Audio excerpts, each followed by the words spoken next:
When I heard that Matt Rife had dropped a crowd work only comedy special on Netflix, the very first of its kind, I dropped everything to witness an hour of comedy, the likes of which I have never seen before. It'll feel so good. Yes, Matt Rife, distinguished funny man, improvised his entire Netflix special just with crowd work, which is kind of how he got popular in the first place. All of these short clips of Matt interacting with his audience during his comedy sets that have gone super viral on TikTok, and all of a sudden he's selling out arenas and he's putting out Netflix specials. And you might see online, at least in my circle, a lot of Matt Rife hate online. And you might think he's some kind of Brendan Schaub type that everybody shits on, but he has legitimately become one of the biggest comedians in the world in a very short amount of time. Now, last year, Matt Rife put out his first Netflix special in a more traditional comedy style. It was called Natural Selection.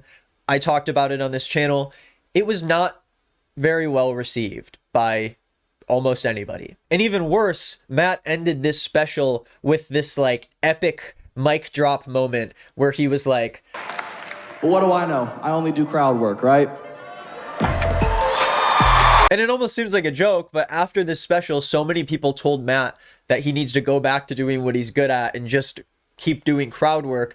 So much so that he actually quit writing jokes entirely for this new special, and for his front page Netflix special that he's deciding to put out, it is an hour of crowd work only comedy. And that is how we were blessed with Matt Rife, Lucid, a crowd work special.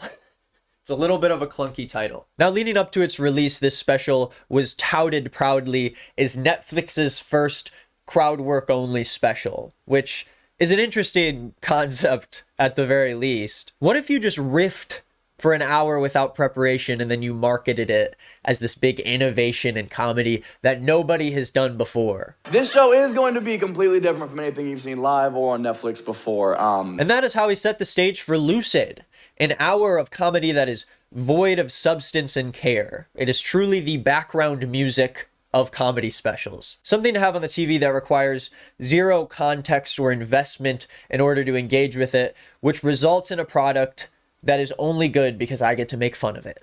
Shut up! So let's put our hater goggles on and try not to fall asleep as we watch. What's up, darling? Now, the special starts with an unsettling series of still videos that show the crowd mid-laughter as Matt Rife watches over them, showing them his raw, unfiltered talent. It is a very unnecessarily dramatic intro, especially after seeing how unimportant this special ends up being in the first place. This is really anything but a moment that should be memorialized in time. If anything, this is specifically a moment that needs to be forgotten at all costs. Now, before Matt introduces us to the concept of the show, we see some crowd work that he is doing with a guy in the audience, and he is using his trademark black scent, and we get to see some of that classic Matt Rife race-based comedy that he is so famous for. He was like, "Ooh, you about to kill him." You set his ass up so much, man. Oh my God. Black dudes' dicks are so big, even their shoes curve. That's crazy to me, dude. And you're a black guy. That means you have a big dick. Right, guys? You look like if you click your heels together 3 times, you go back to Atlanta. Yeah, thank you for bringing Christmas lights on your feet. I appreciate that. If you click your heels together 3 times, you go back to Dayton. How cute is that? Now, Matt talks to the audience in his very, youth pastory way, as he explains that the theme for tonight, the theme for the crowd work only show that he is doing, is dreams. And we will see just how important the concept of dreams is to Matt as this special continues. A dream. Dream you're chasing? Chasing a dream. Live in this dream. And that dream came to a halt. Has a dream within the dream. But one of the first things I noticed off rip is that Matt does this thing where he will suddenly try to talk to the audience in a very genuine way, but he doesn't really emote like a normal person should. So it's just comes off as icky. I thought I was gonna join the military. That was my big thing. We would have lost every war ever. You guys are very welcome that this worked out instead. So but it's all I ever grew up with. You know what I mean? A lot of the times you're a product of your surroundings. Everyone's drinking and having a good time and laughing, and then Matt just starts going on a tangent about dreams. I'm one of the very few people in the world who gets to live their dream, and I'm so fucking blessed for that. It's the one thing all of us do have in common, right? Every person in this room has a dream. That's the one thing we all have in common, right? We all have a dream. We all want to live out our dream. Let's do this. As much as you guys are gonna learn a little bit more about me tonight, I want to get to know you, because I know I can't be the only person in this room who really strives for something that might seem impossible. It's a classic Matt Rife special thing to have way too much filler about like how grateful he is that he has the opportunity and how lucky he feels to be doing this. Life is about the pursuit, and I'm so happy this is the pursuit that went well for me, man. Shut up, you nerd. You're not far enough into your comedy career where you get to do retrospectives and look back at the good old days and talk about how blessed you are. Just tell us the jokes. Well, luckily, Matt does get to the jokes that we were promised in this special, and I can't say that it really made me feel that much better. Matt really just has this tendency to really phone it in with his, like, observational comedy when it comes to crowd work. Like, so many of the jokes are just Matt asking a question to the audience, someone saying something kind of crazy, and then he's like, whoa, stop right there, stop, that's so crazy. What? Can you believe this? Oh my God. There's just no way. There's no way. This shit. The special feels like it's filled with this like passive conversational comedy that relies so much on the audience being funny and interesting while Matt just kind of sits there and like laughs and riffs with them. But I just don't think Matt Rife is doing a better job than any other comic out there with this kind of concept that allows him to do something like this. Now, my personal belief is that this show was originally a few hours long and they cut the shit out of it to get it down to 54 minutes. You can tell how many times during the special that there were cuts made to the conversations and the flows of the jokes to make the show less awkward than it really was. That's where you strayed, actually. Did you used to sell, did you ever sell Sybian machines? But it completely pulls you out of the feeling that you're there watching the special in real life. It feels like you're getting this like compilation of all the best moments. Despite that, I am so glad that they cut this thing down as much as they did, because even at 54 minutes, this thing dragged on way too long. There are a lot of interactions with members of the audience that don't seem fully authentic. Like maybe it was the editing or something, but there are like multiple times where he starts talking to a random crowd member for the first time, and there's like already a locked down camera angle of that person in the audience sitting there, like seemingly at the moment he called on them. Oh no, what kind of lubricant are we talking about? He's shaking his head, yes. He's gay, okay? Gay?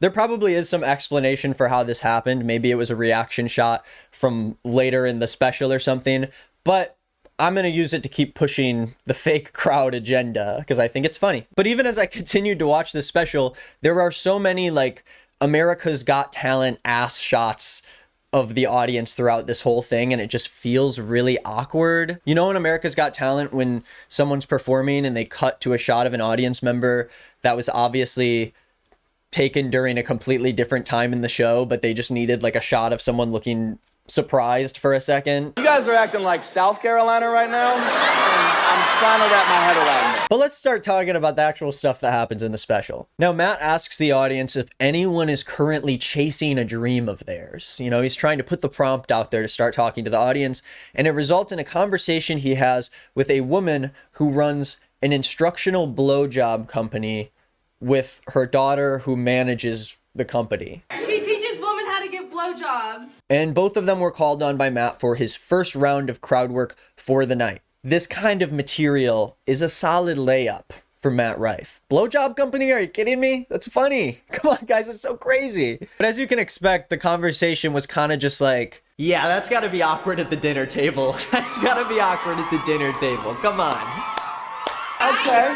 People into 3-minute miracles. 3-minute miracles. Okay. Happily married for 26 years. Happily married for 26 years. And some of this conversation is interesting. Most of the people that he interviews in this special are interesting and provided him good material to talk about, but it just kind of feels like this quick transitional crowd work moment before Matt really gets into the show. Like, the vibe of it feels like we're all hanging out kind of before the show actually starts and we're kind of just warming up. But then this just goes on for like an hour. And Matt continues to have these like weird moments during the show where he goes from being the like goofy little punk guy that he is, and then he switches over to this like sincere hot guy act, which is like hard to watch. As fun as this is to joke around about, you guys are both doing incredibly noble things, very selfless, and helping a lot of people. So thank you very much. Like, he's talking to a nurse during the show and he randomly gets serious and is like, nurses are some of my favorite people. I love that you do that because you're helping other people.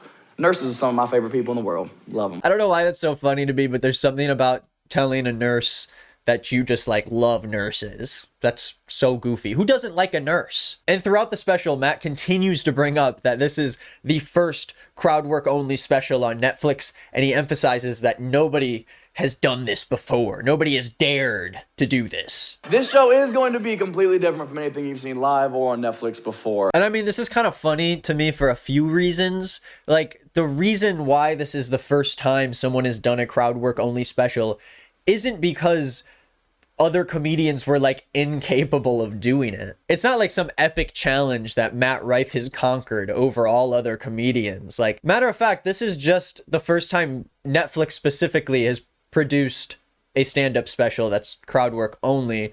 There are a lot of comedians that have done crowd work only shows and have even done complete crowd work only tours before. 4 years ago, Andrew Schultz, a comedian that I have opinions about, put out a crowd work only special on YouTube that has 7 million views. And on top of that, most comedians just aren't interested with putting in the time and effort it takes to produce a comedy special just to improvise the whole set with half-baked jokes that rely more on the audience than on the improvisation of the comedian. And that's not me saying that inherently a crowd work special is going to be bad. I think there are plenty of comedians that could make a brilliant comedy special out of crowd work only, but I just don't think Matt Rife does it in a way that brings any substance to the show or does anything better than another comic would be able to do in the same circumstance. And at this point, I'm like 15 minutes in the show and I am on full hater mode. I cannot stop hating. It's like the moment I decide this whole person is unlikable, it's like the rest of everything kind of just goes down the drain. I'm giving him no benefit of the doubt here in this video. There is a massive aspect of stand-up comedy that relies on the natural charisma and likability of the comic, and Matt Rife just goes in the complete opposite direction for me. He's like an evil Shane Gillis. So Matt continues the show again, and he goes on this like what feels like 10 minutes of him just talking about dreams again. This guy like loves dreams. I'm a terrible sleeper is why I want to talk about this, because I sleep so little, I rarely get a chance to remember my dreams. But when I do, they never make any fucking sense. And they're usually nightmares. He's supposed to be like this hot jock character with like natural swag and charm. And he's talking about scary dreams he had as a kid, like as if he's some dainty little girl. Grow the hell up. Something about me, I always have scary dreams, reoccurring too. Like I have the teeth falling out dream a lot. Matt explains this recurring dream that he has where his teeth fall out of his mouth, which is like the most stereotypical bad dream to have. Like it's like he wanted to talk about dreams, but he's like an alien who can't relate with humans, so he like Googled what a bad dream was so he could do a whole bit about it. Jerry out of your mouth, dude. And you're like sloshing them around in your mouth. It's disgusting. I get it if the teeth story is like set up for a bigger joke or it like ends in an interesting way, but it's just so like unnecessary. He just kind of moves on and it just feels like filler in a comedy special that has already been cut down within an inch of its life in the editing room. Check for your teeth. They're still there. You're like, oh, thank God. I started to have it within the dream. I'd wake up, grab for my teeth. They'd still be gone. I'd wake up again. And I can't help but talk about it, but Matt uses his weird black scent again in this joke. I'm so crazy, my brain was like, you're not gonna get used to this. So is the voice inside Matt's head black, or is the voice inside Matt's head just him using a black scent? I just don't know how it works. He also talked to this woman in the audience about pilots, and he said that he thought that you couldn't be a pilot if you didn't have perfect 20/20 vision. And then when she corrected him and said that pilots do have glasses a lot of the time, he said that he would never trust a pilot who has to wear glasses, which is like a bizarre take to have. I'm not gonna trust a pilot with glasses. I'm just not gonna. I'm sorry. And I get it. It's like a comedy special. He's trying to be like funny and over exaggerate. But it seems to be this common occurrence with Matt where he will just have like weird opinions or act like certain things are so weird or crazy for like the sake of the comedy. But I'm just like, dude, what are you talking about? You don't trust a pilot to fly if he's wearing glasses? What do you think pilots do? Do you think they have to look at stuff on the ground and they have to be able to see all the way down to the ground in order to fly the goddamn plane? And why wouldn't you be able to do that with glasses? You can see with glasses. Should we not let people drive if they are wearing glasses? Because what if the glasses fall off? Maybe we need to give pilots those little things that you put in the glasses that dads wear on boats so they don't fall off.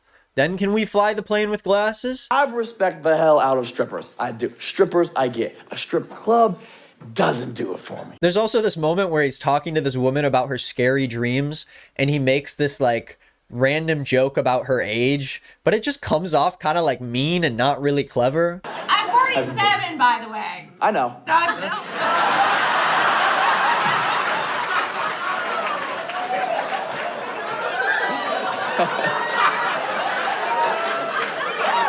And listen, I'm a little bit shaky on this opinion. Like, it is a comedy show. I don't want to be too critical about someone who's making crowd work jokes in a crowd work special.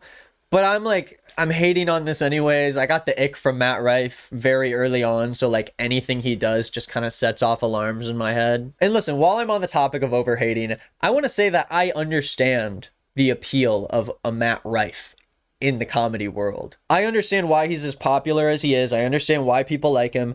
I think he has the stage presence and the charisma to try stand-up comedy for a specific demographic of people. And in my world of comedy and with my sense of humor, I have to let you guys know that I am not a fair judgment of whether or not Matt Rife is like a good guy or not, or whether or not he's even like a good comic or not. You should be able to take a step back from this video and truly assess for yourself whether or not you enjoy Matt Rife without my little voice like complaining in your ear about how he's not funny. I'm aware that my blind rage about this might be a negative or unproductive way of looking at comedy, but my channel has never really been productive. So listen, if you're on the hate train with me, I say let's finish the journey strong and see what else Matt Rife has in his toolbox that he can torture us with. And if we haven't heard enough about scary dreams already, about 10 minutes later, not kidding, Matt goes back to telling us about another scary dream that he had as a kid. This still fucks with me to this day. It's one of those things, I don't know if I was dreaming, but I didn't wake up again. So I'm asleep, I open my eyes, and there's just an old woman. He goes on to explain some sort of like sleep paralysis thing that happened to him when he was a kid. And again, the story just like ends without any sort of buildup or like lead into anything. But I'm not kidding. She at some point then just stands up. At the end of the story, he just gets out of bed and just like goes to school. Like, I don't understand how this special is 54 minutes and we're still listening to this stuff for like most of the special. And this is the part that fucks with me. I just started my day. There was no point that like I woke up again to be like, oh, that must have been a dream. I remember just getting out of bed and doing my day. Finally, we're going to get to one of my favorite conversations of the entire show, where Matt talks to a woman that has had dreams about her partner cheating on her. And then Matt gets like mad about it. But let me explain. I'm going to set the stage. So it's like one of those classic dream scenarios, not talking about Nicolas Cage, where a girl has a dream about her boyfriend cheating on her, and she wakes up and she's mad at her boyfriend even though he didn't actually do anything. Except Matt really hammers home that it's like super fucked up if a woman has these dreams. Like, you should be ashamed if you dare to have a dream where your partner cheats on you. That means that you don't trust them and you're doing something wrong. It almost seems like he was the boyfriend in the story at one point, and so he's like still holding this rage against any women who might have had trust issues with men in the past. But let me run you through the conversation so you guys get what I'm trying to say. So Matt starts by asking the audience if anyone has had a recurring nightmare. A woman responds by saying that she has a recurring nightmare that her boyfriend is cheating on her. And this is while she is sitting next to her current boyfriend at the show. She says that she has these dreams, and then Matt is immediately like, no. Stop right there. Stop. I am so sick of this crap. Why don't you explain to me what your boyfriend didn't do in this dream? Now, this woman explains that it's not her current boyfriend that she's dreaming about. It's a dream about an ex or someone else that she knows in real life. And she says that she knows her boyfriend didn't actually do it, but she still wakes up feeling a little bit mad from the dream. So Matt says to her, you know that's crazy, right? Right. And he says that like she shouldn't torture her boyfriend by having these dreams that she's getting cheated on. She tells Matt that she doesn't always bring up these dreams to her current boyfriend. She just has them sometimes. And Matt says it's not crazy that you bring up the dreams to him. It's crazy that you're having the dreams in the first place. The crazy part is that you have it in the first place. Which I don't know. Maybe I'm too soft. Call me crazy. But if someone is having dreams about their partner cheating on them, I usually don't immediately chalk it up to them just being a crazy partner. It usually stems from a past relationship or previous trauma that someone has had in their life. Maybe I'm being the comedy police here and taking it too seriously, but I do think it's kind of wild that Matt gets so like up in arms about such a little thing that's probably normal for a lot of people, which I get if she's like getting pissed at her boyfriend in real life after having the dream, but there was no indication that she's like actually upset at her current boyfriend when she has those dreams. She just said she wakes up mad sometimes. Now, after this, I feel like Matt takes the situation even a step further, where he says that he's not going to pry, but then he asks them in front of everybody and Netflix if there has ever been any incident of mistrust with her and her current partner, who she's sitting next to. I promise I will not pry. Has there been any kind of incident of mistrust between the two of you at any point? I mean, I don't think that that's like appropriate to do. I don't know if I think it's cool for you to like call on a fan and ask them about personal details in their relationship, like on the spot. But we pretend it's completely normal because we're all paying to be at the Matt Rife show. So this woman responds by saying that her and her current boyfriend have never had any cheating problems, but in the past, she has had some crazy shit with her exes, which makes sense. You had incidents of mistrust before, and now you're still carrying that with you in your regular relationship. But Matt literally claps back by saying that she shouldn't project this onto her new relationship. So let's not project onto your new relationship. And everybody starts clapping. Well, I'm like, what am I seeing? You shouldn't project this onto your new relationship, which is like a wild take when we're talking about a involuntary dream that somebody is having. And Matt specifically said earlier, it's the act of her actually having the dream that makes her crazy, and insinuates that just having the dream in the first place makes her a bad girlfriend. But I guess everyone loved this take by Matt because the room started applauding for some reason. Yeah, fuck this lady who struggles with trust issues after being treated poorly by partners in her past. What a fucking freak-ass girlfriend. But then the boyfriend next to her also starts clapping. He agrees. So honestly, I feel like I'm going crazy for thinking that this is absolutely crazy. Maybe I'm missing something and it got edited out. And the cherry on top is that Matt ends this bit by saying, you poor guy. He seems nice as hell. You poor guy. Earlier, we learned that this boyfriend smokes weed. And so then Matt says, he smokes weed. He don't have the energy to cheat. Weed makes you happy. It don't make you cheat. I'm just saying it how Matt said it in the special. That was his words, not mine. But it does not end there. The woman in the audience tells Matt that she has been catfished by people in the past. She's had all these crazy dating experiences, which is why she feels this way. Matt asks her how she got catfished. He's like, how did that happen? So as she's telling this story about this date she had years ago, Matt cuts her off and is like, you realize that you're making your boyfriend hear all of this, right? You realize you're making him hear this right now, right? And she's like, dude, you literally asked me. You asked. And then Matt like blows up out of nowhere and he's like, actually, I didn't ask. Actually, no, I didn't. I didn't ask that. Did I? And then he makes like a whole thing out of it while everyone's applauding, and he makes us do a rewind in the special to go see that he didn't ask. But then when he does the rewind, they edit out the part where he asked. Rewind the tape right now. I want it. She said, Listen, Matt. Listen, Matt. I've been catfished.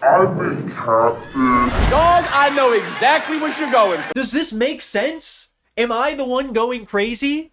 Is this not insane? Wait, hold on. How do you do that? How do you do that? This isn't even like a comedy critique anymore. I'm just fucking confused. This is like the longest 54 minutes of my life. I want it to be over now. Oh God, and this reminds me of another moment that happened with the editing in this special. And it happens with the one like real good joke that I feel like Matt tells the whole special. I'll show you the clip so you can see for yourself, but Matt basically makes a joke about getting sucked off by someone who lost all their teeth, I guess. But when he says the punchline to the joke, instead of letting the crowd laugh, it just immediately hard cuts to the next segment. No laughter or anything. As if he just said the punchline and continued talking and no one reacted. I've also heard it means you secretly want to be able to suck dick better. So, I mean, there's a theory to that. Couldn't hurt, you know. How could it? There's no teeth in there. So I'm curious, has anybody ever had a similar experience with like a... This is the first time in the special where I heard Matt make a joke that has some sort of double meaning and is like funny in some way, and they hard cut away from it. What happened in the editing room? How did we end up with this cut up mess of a comedy special? We continue the special with even more questions about dreams, where Matt starts asking the audience if wet dreams are real. I've never experienced it. People swear it's a real thing. I don't have any proof of it. Is a wet dream a real thing? So after he talks to this guy for a couple minutes about his wet dreams, he specifically asks for a woman to talk about her experience with wet dreams, which is like an interesting prompt, I guess. Does anybody have a female's perspective on a wet dream? I don't know why he didn't think that this would like come off as a little bit creepy, but maybe it's like insinuated that when you go to a Matt Rife show, he might call on you and ask you about your wet dreams. I don't know. And my favorite part of the special has to be when Matt is trying to talk to this woman about her wet dream and she's like acting kind of weird about it. And then he says, next time you guys see some haters in my comments going, all he does is crowd work, it's so easy. Is it? Is it the easiest shit I could ever do? Is it just hand it to me? Yeah. I don't really have anything to say about that part. Matt gets bored with this lady talking about her wet dream. He goes to another girl talking about wet dreams and finds out that her boyfriend is black. So he makes another big dick joke because black guys have big dicks, right, guys? Yes, yes. White or black? Black? Yeah, it's not 7 inches. And finally, we make it to the end of the special. Thank the Lord. Traditionally, at the end of a comedy set, the comic will do one last big joke to leave the audience with a little laugh in their belly at the end of the night. But this is a Matt Rife crowd work special, which means that instead, we have to listen to a few minutes of Matt trying to be human-like and genuine, and as he praises the audience for opening up to him about their dreams. And he explains again why he wanted to talk about dreams so much and why they're so important to them. This dude loves dreams. Do you not understand that at this point? I wanted to do this show about dreams because every single person in this room made my dream come true. And if there's anything I could ever do to encourage you guys to pursue your dreams, I hope every single one of them comes true, man. If there's anything I learned from this special, it's that Matt Rife is a dreamer. And he wants all of you guys out there in the audience to follow your dreams too. And that's why he's the best comedian of all time. And finally, he ends the special with this insane freeze frame where he just like randomly looks behind him at a camera, and it's just like so unsettling and it's so goofy. Sure. I can't wait to see what's next. So then we get a credit screen with a bunch of little jokes about where the audience members are now. It's kind of like a documentary type ordeal, like a biopic thing. But then the final joke of the special the kicker that Matt Rife will leave the audience with after all of this is a freeze frame of an audience member with text next to her that says, "She no longer moans in her sleep, just farts." And yes, that is the last joke of this special. That's the last thing you see before the screen fades to black and you have to think about how you just wasted 54 minutes of your life. And you might think the fart joke has something to do with the last story this woman told, or maybe some like joke that happened in the special that I didn't show. No, she never says anything about farts. I don't know where the farting thing came from. I mean, maybe Matt thought it was like a good curveball to throw to the true fans who waited there at the very end, like a little fart at the very end. And hey guys, we freaking did it. We survived Matt Rife's Lucid, a crowd work special. And now that I have watched Matt Rife's complete updated catalog from Netflix, I can confidently say he's 0 for 2.